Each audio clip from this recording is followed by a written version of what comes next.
नमस्कार दोस्तों। Daily news India 1.0 में आपका बहुत बहुत स्वागत है। आजकल इंडिया टुडे कॉन्क्लेव चल रहा है और अलग अलग किस्म के एक्सपर्ट्स आते हैं, बात करते हैं। यहां पर एक बात हो रही है कि भारत के सबसे अमीर 1% लोग देश छोड़कर क्यों जा रहे हैं। ऐसा क्यों है कि उन्हें अपने देश में विश्वास नहीं है। ऐसा क्यों है कि वो अपने देश का पैसा भी बाहर लेके जा रहे हैं। ऐसा क्यों है कि वो बाहर का पासपोर्ट भी ले रहे हैं। और आज की डेट में तो जब कई देशों से तुम्हें गोल्ड कार्ड मिल रहा है तो ये तो फिर अद्भुत मौका है। इस अद्भुत मौके को भला कोई क्यों छोड़ना चाहेगा। अमेरिका ने भी गोल्ड कार्ड देना शुरू कर दिया है। इससे पहले दुबई में भी है और बाकी कई और देशों के अंदर गोल्ड कार्ड है, जहां पर फिर जाकर गोल्ड कार्ड लो, वहां जाके अपना घर बनाओ, ऑफिस खोलो और अपने बच्चों को वहां ले जाओ और अपनी सारी दौलत को वहां से चैनलाइज करो। अब कई एक्सपर्ट्स आते हैं तो वहां पर ये बताते हैं कि भाई अल्टीमेटली विदेशी पासपोर्ट हासिल करके जो हाई नेटवर्थ इंडिविजुअल्स हैं वो क्यों जाना चाहते हैं। हमने आपको अपने कई प्रोग्राम से बताया कि हर साल 7-8 हज़ार लोग ऐसे हैं जो हाई नेटवर्थ इंडिविजुअल्स हैं, जो भारत की नागरिकता छोड़ के विदेश चले जाते हैं या भारत छोड़कर चले जाते हैं और अपना सारा कारोबार बाहर ले जाते हैं, पैसे बाहर लेके चले जाते हैं। भले भारत का पासपोर्ट होगा लेकिन वो साथ में दूसरा गोल्ड कार्ड वगैरह लेके वहाँ की पीआरशिप ले लेते हैं, तो वो बाहर के फिर रूल्स के द्वारा संचालित होते हैं। भारत का पासपोर्ट हो के भी वो भारत के द्वारा संचालित नहीं होते हैं। क्यों ले जा रहे हैं, ये क्यों जाते हैं, ऐसा क्या सफोकेशन है, ऐसी क्या प्रॉब्लम है कि वो भारत में नहीं रहना चाहते हैं। और ये भी कारण बताया गया एक एक्सपर्ट के द्वारा कि सबसे तेजी से बढ़ती हुई भारत की अर्थव्यवस्था है, उसके बावजूद लोग क्यों भारत छोड़ रहे हैं। ये अपने आप में बहुत इंपॉर्टेंट क्वेश्चन है। और अपनी संपत्ति को ले जा रहे हैं, अपने लिक्विड कैश को जो डॉलर्स में कन्वर्ट करके उसको भी ले जा रहे हैं। लोगों को लगेगा कि एक साल में 6-7-8 हज़ार लोग जो हैं जो बाहर जा रहे हैं, वही तो है, उससे क्या फ़र्क पड़ता है, 140 करोड़ की पॉपुलेशन है। लेकिन ये सबसे इन्फ्लुएंशियल आदमी है भाई। ये इंडिया में वो व्यक्ति जिनकी आय 1 करोड़ से ऊपर की है वो है ही कितने, अल्टीमेटली गिने चुने हैं भाई, वो तो बहुत गिने चुने लोग हैं वो तो। अब ये कौन लोग हैं, ये बड़े बड़े बिजनेस लीडर्स हैं, ये जॉब क्रिएटर्स हैं, ये बड़े टैक्स पेयर्स हैं। इन्हें भारत में क्या नहीं मिलता है। इन्हें भारत की जो वेल्थ मैनेजमेंट की पॉलिसी है उसके ऊपर आपत्ति होती है।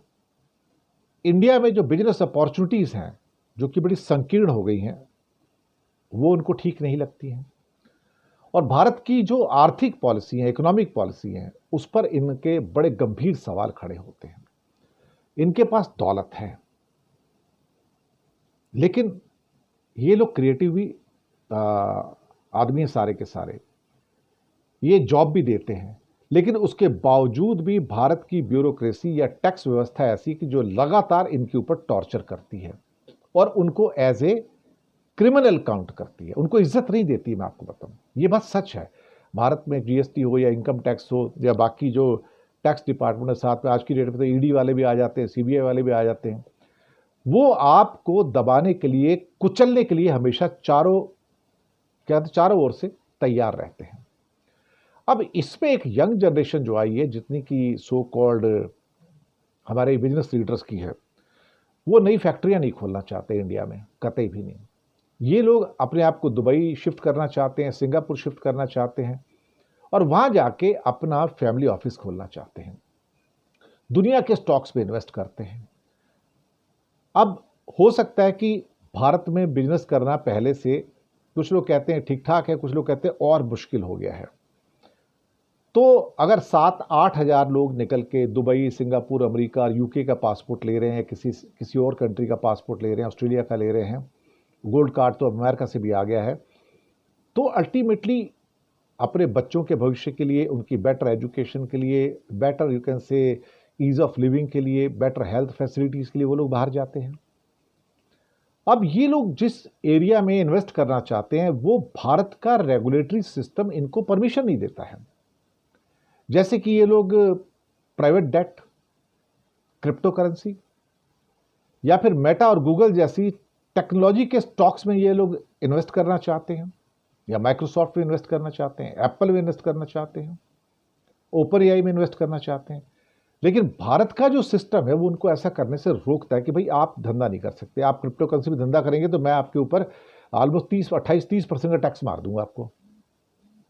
अब जब आप इतनी रेस्ट्रिक्शन लगा देंगे तो कहेंगे यार पैसे मेरे पास हैं, मेरे पैसे, और मैं नहीं लगा सकता। तो इससे अच्छा होगा चलो बाहर चलते हैं, किसी और मुल्क में जाके ये सारा खेल खेलेंगे। फैक्ट्रियां खोल के क्या फायदा, दूसरे लोगों ने फैक्ट्रियां खोली है ना, उनमें इन्वेस्ट करके पैसा कमाएंगे। कोटक महिंद्रा ने कहा था कि जो भारत के जो उद्योगपति हैं उनकी जो नई जनरेशन है वो वेल्थ मैनेजमेंट में जाना चाहती है, वो नई फैक्ट्रियां नहीं खोलना चाहती है, और वो अपने ऑफिस में बैठ के अपने शेयर घुमाते रहते हैं और उसी से पैसा कमाते रहते हैं। ये बदलती हुई मानसिकता का प्रतीक है। इसलिए भारत में कहा जाता है कि जो प्राइवेट इन्वेस्टमेंट है हो ही नहीं रहा है, वो अटका हुआ है पूरा का पूरा। प्राइवेट सेक्टर इन्वेस्ट ही नहीं करना चाहता है इंडिया में। उसका एक मैंने प्रमाण और भी दिया था कि जहां 2023 के अंदर भारत के प्राइवेट सेक्टर ने जो एफडीआई भारत से बाहर गया, यानी कि भारत के लोगों ने बाहर इन्वेस्ट किया, भारत के धरना सेठों ने बाहर इन्वेस्ट किया, $7.7 बिलियन 2023 में भारत के लोगों ने बाहर इन्वेस्ट किया था, भारत के धरना सेठों ने बाहर की फैक्ट्रियों में। और 2024 के अंदर $11.5 बिलियन से ज्यादा पैसा इन्होंने बाहर इन्वेस्ट किया। इतना पैसा तो इंडिया में इन्वेस्ट नहीं कर रहे जितना बाहर कर रहे हैं। तो इंडिया के अंदर कुछ भी कर लो, आपका जो है वही ultimately equity, debt, real estate, वहीं तक सब लोग रह जाते हैं।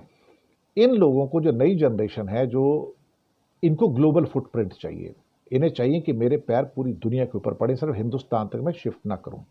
और ये लोग अमीर भारतीय जो हैं ये इंडिया का पासपोर्ट छोड़ के बाहर का ले लेते हैं, गोल्ड कार्ड ले लेते हैं, और भारतीय ये दुबई, सिंगापुर, कुछ ऐसे जगह पर ऑफिस खोलते हैं जहाँ के फाइनेंशियल रेगुलेशन जो है फ्लेक्सिबल होते हैं, और उनके गले के ऊपर CBI, ED, income tax, GST की तलवार नहीं लटकी रहती, और वहां से वो अपनी दौलत को चैनलाइज करके, शिफ्ट करके उसको घुमाते हैं और पैसा कमाते हैं।